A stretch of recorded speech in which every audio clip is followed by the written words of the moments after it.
multímetro versus pinza voltiamperimétrica. Si trabajas en el campo de la electrónica, necesitas un multímetro, ya que tiene muchos parámetros de medida para magnitudes eléctricas. Por ejemplo, puede medir corrientes muy bajas, en microamperios y en miliamperios, tanto en corriente directa como en corriente alterna, esta última hasta máximo 10 amperios.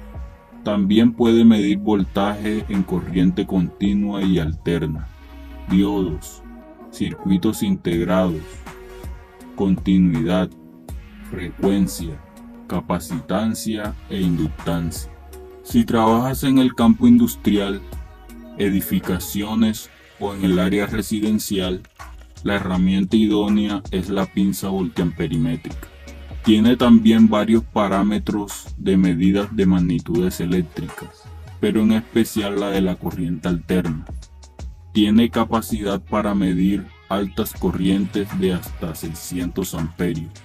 Esta tiene un gancho que funciona como un transformador de corriente, que mide esta última por medio de un campo magnético sin necesidad de contacto en los conductores. Mientras que en el multímetro para medir corriente, se tienen que poner estas puntas en serie al circuito a medir. Y en la pinza voltiamperimétrica, insertamos un conductor activo de la carga al gancho de la pinza, y esto basta para medir el consumo en amperios de la carga conectada. Los dos dispositivos pueden medir magnitudes en común como son NCV. Este detecta el voltaje sin necesidad de contacto. Corriente es el flujo de electrones que recorre un material conductor. Su unidad está dada en amperios. Capacitancia es la capacidad que tiene un componente para almacenar energía en forma de carga eléctrica. Su unidad está dada generalmente en microfaradios. Frecuencia es el número de vueltas de la onda de corriente alterna en un segundo. Puede ser de 50 o 60 Hz. Continuidad sirve para localizar y verificar el buen estado de conductores eléctricos, determinando así si este es continuo o no en su recorrido. Resistencia es la capacidad de oposición a la corriente eléctrica. Con este podemos medir bobinas de motores y cualquier resistencia que haya en un circuito. También nos permite medir voltaje en corriente continua, como en pilas y baterías, y de igual manera en corriente alterna, es decir, la red de alimentación de nuestras viviendas. Ahora mediremos la magnitud de resistencia. Tenemos por acá un grupo de resistores de carbono y por acá la tabla de códigos de colores para las resistencias. Para medir la magnitud de resistencia con el multímetro, primero ubicamos el selector en la magnitud resistencia con el símbolo omega. Luego situamos las puntas del multímetro en los extremos de los resistores. Su medida es de 6.2 kiloohmios. Verificamos según la tabla de código de colores. La primera franja es de color azul que corresponde a 6. La segunda es de color rojo que corresponde a 2. Y la tercera es el número de ceros. En este caso es rojo, son 2 ceros. En total son 6200 ohmios, lo que corresponde a 6.2 kiloohmios. Para el segundo resistor tenemos una medida de 1.5 kiloohmios. Verificamos en la tabla de código de colores. La primera franja es de color marrón, que corresponde a 1. La segunda franja es de color verde, que corresponde a 5. Y la tercera franja el número de ceros, que corresponde a 2, es decir, 1500 ohmios. Para el tercer resistor tenemos, según el multímetro, 15 kiloohmios.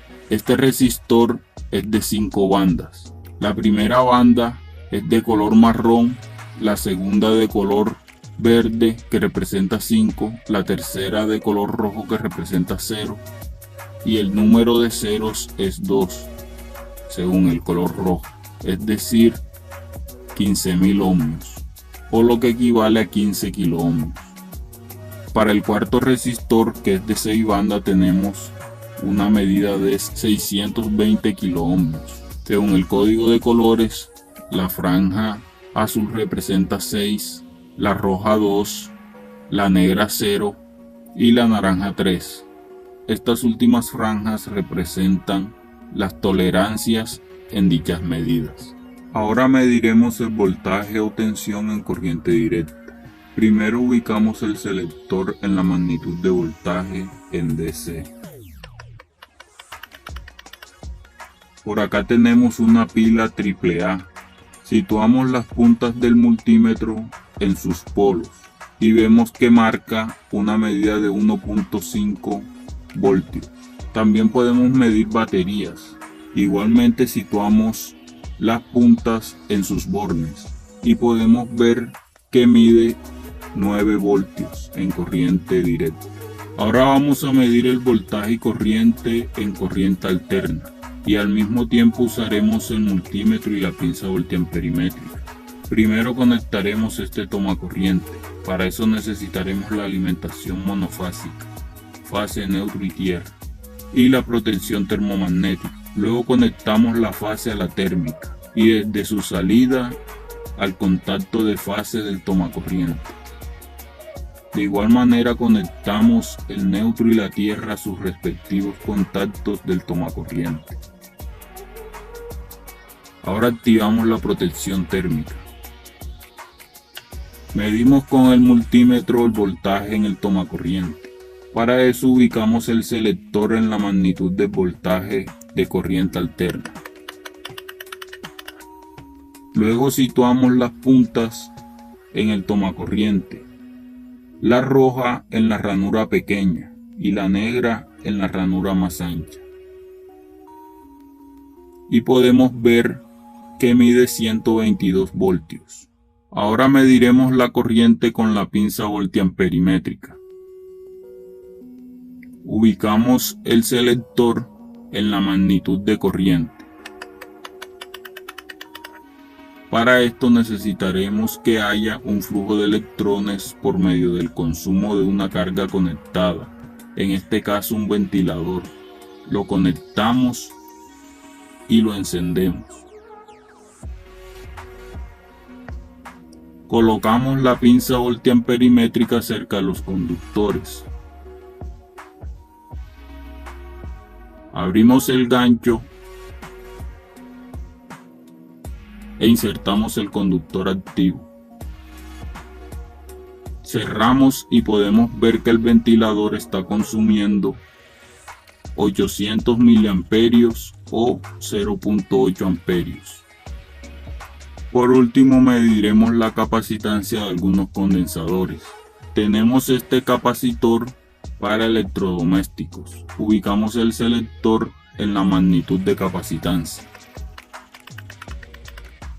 Situamos las puntas del multímetro en los extremos del contacto del capacitor. Y podemos ver su medida, que es de 4.5 microfaradios. Ahora tenemos un condensador para arranque o marcha de motores. Situamos las puntas del multímetro en los contactos del condensador y podemos ver que su medida es de 40 microfaradios.